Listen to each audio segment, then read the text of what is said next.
So in this Expedia tutorial video, I am going to be showing you guys how to edit the language here on the Expedia application. So the first thing you have to do is open up Expedia. Once that is done, I want you to go to the bottom right and press on the account icon.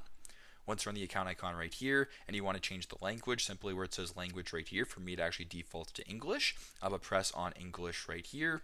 Now you can go ahead and change it to Spanish or Chinese if you're looking for. So if you want to change it to Spanish, for example, you can press on Spanish and then press on save. Now your Expedia app is in a different language. As you can tell right here, if you want to go ahead and change it back, go once again to the bottom right, press on settings or configuration where it says language right here, press it back to English right here, then press on save, and now your app is back to English or whatever language that you actually set it to in the first place. So super simple, super straightforward, but that's how to edit the language in the Expedia app here on Expedia. Thanks again for watching, and I hope this video helps.